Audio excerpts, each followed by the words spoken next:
안녕하세요. 5월 마지막 주 구역 모임 구역 성경 나눔 해설을 시작하도록 하겠습니다.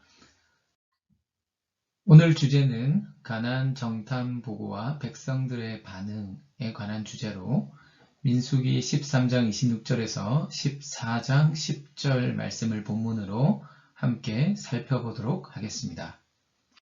먼저 흐름 살펴보기입니다.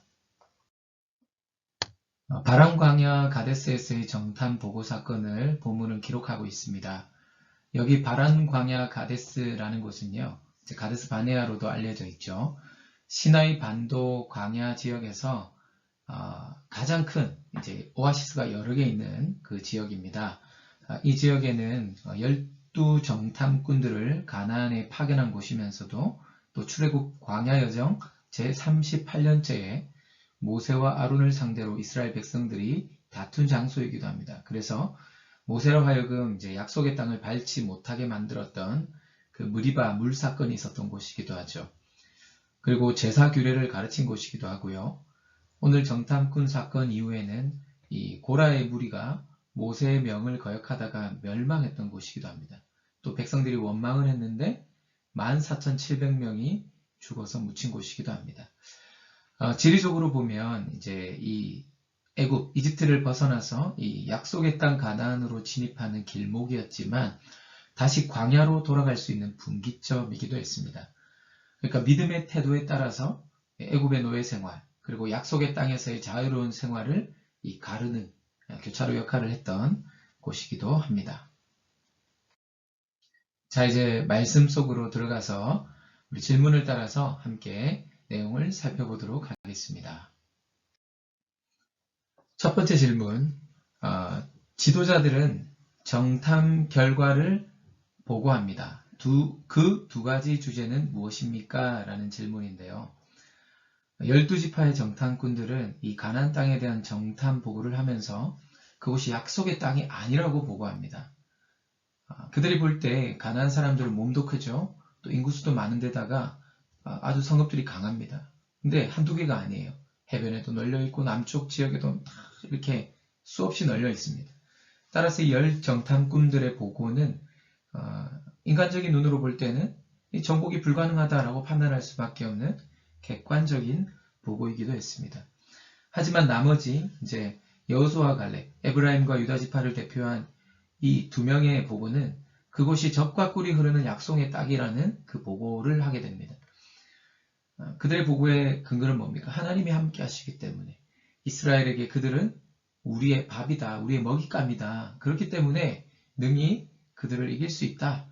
그래서 그 땅으로 가서 그곳에 가서 정복하자라고 보고를 했던 것이죠. 자, 두 번째 질문입니다. 동요하는 백성들을 정탐 때의 일원이었던 갈렙이 진정시키고 격려하려고 하자 나머지 정탐 때의 어조는 더 강해집니다. 그들은 가나안 땅을 어떻게 평가합니까? 그리고 이 평가는 하나님의 약속과 어떻게 다릅니까? 라는 질문인데요. 갈렙은 가나안 땅이 그 하나님께서 약속하신 대로 아름다운 땅임을 강조했죠. 하나님께서 이스라엘을 기뻐하시는 한 반드시 그 땅에 들이셔서 정복하게 해주실 것이다 라고 하면서 여호와를 거역하지 말자, 먹잇감에 불과한 가나안 백성들 두려워하지 말자고 하면서 이 동요하는 백성들을 진정시키고 격려합니다. 하지만 나머지 정탐꾼들은 오히려 더 반발하죠. 이 정탐한 땅에 대해서 그 땅은 거주민을 삼키는 땅이라면서 악평을 하기 시작합니다. 또 네피림 후손들은 거인족, 즉 아낙 자손들이 살고 있기 때문에 자신들은 그들에 비해서 메뚜기 같아 보일 정도라고 하면서 공포감을 증폭시켜요. 그래서 이러한 악한 평가는 젖과 꿀이 흐르는 가나안 땅을 유업으로 주시겠다라고 했던 하나님의 약속을 왜곡하도록 만드는 심각한 범죄입니다. 하나님이 함께하고 계심을 잊어버린 채 두려워하게 만드는 불신앙의 결과이기 때문입니다. 자, 그러면 이제 세 번째 질문. 지도자들의 보고와 그 땅에 대한 평가를 들은 백성들은 어떻게 반응합니까? 이 반응이 충격적이고도 치명적인 이유가 무엇입니까? 라는 질문인데요. 정탐을 다녀온 지도자들의 보고를 듣고 백성들의 마음에 공포심이 밀려왔습니다. 가나안 땅에 들어갈 것만 생각하면서 살아왔죠. 그래서 광야 생활을 견뎌왔는데 절대 이길 수 없는 적들이 있는 곳이다. 이런 보고를 들으니까 어떻게 됩니까? 아이고, 이제 광야에서 죽거나 아니면 싸우다가 칼이 죽겠다 이런 두려움이 터져서 결국 이제 울음보가 터진 거죠. 그 두려움의 울음보가 터진 것입니다. 밤새 통곡했다고 합니다. 백성들은 결국 자신들을 이끌어온 모세와 아론을 향해서 원망을 하기 시작하죠. 차라리 이집트로 돌아가는 게 더 낫지 않을까. 이 원망과 후회가 섞여서 서로 막 웅성거리다가 이제 악한 생각을 품게 됩니다. 이 두려움에 빠졌던 이스라엘 백성들의 반응이 치명적인 이유는 결국 두려움이 원망과 후회를 낳게 되고 결국은 악한 생각과 행동을 이끌어내기 때문입니다. 그들의 악한 행동이 뭡니까? 마침내 이스라엘이 리더십을 교체해서 이집트로 돌아가자 이런 반역에 빠지게 된 것입니다.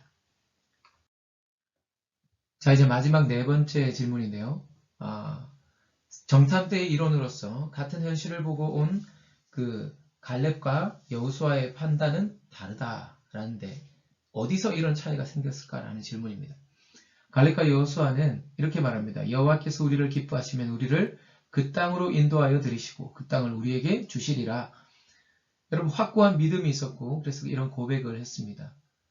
그런데 같은 정탐대의 이론이었지만 이렇게 판단이 다를 수 있는 이유는 바로 그들이 하나님의 약속을 바라보는 신앙이 있었기 때문이죠. 그래서 하나님의 약속을 바라보는 신앙과 불신앙의 차이라는 겁니다.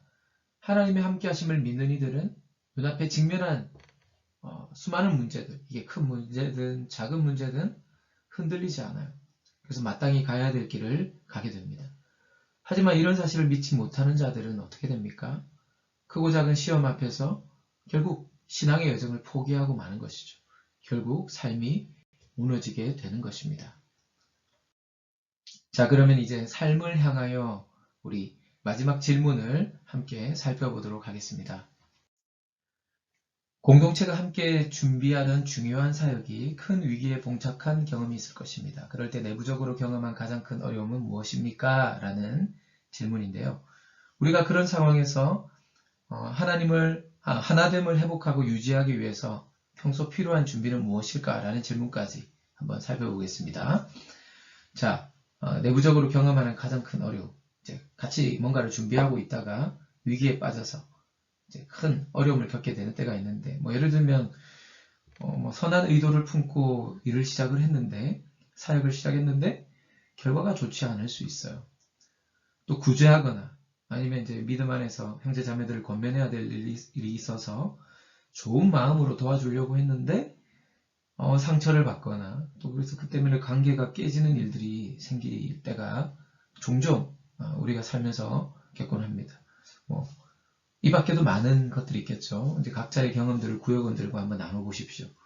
그런데 이제 이럴 때 우리가 그런 상황에서 하나됨을 회복하고 유지하기 위해서 그런 어려움에 봉착하더라도 그걸 돌파하기 위해서 우리가 평소에 해야 될 준비가 무엇일까라는 질문인데요.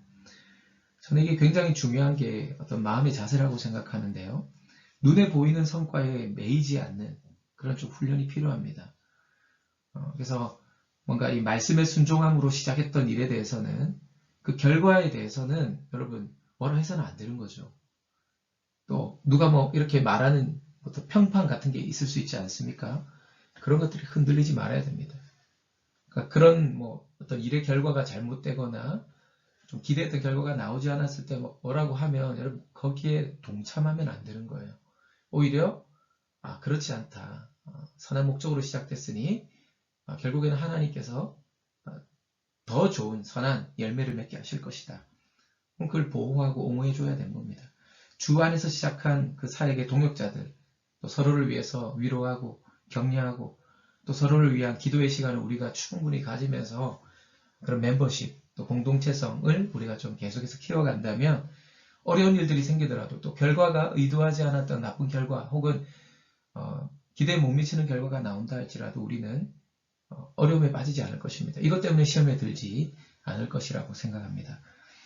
오늘 구역원들과 함께 좀 충분한 나눔 가지시면서 풍성한 구역 모임이 되시기를 축복합니다. 네, 수고 많으셨습니다. 네, 다음에 또 뵙겠습니다. 감사합니다.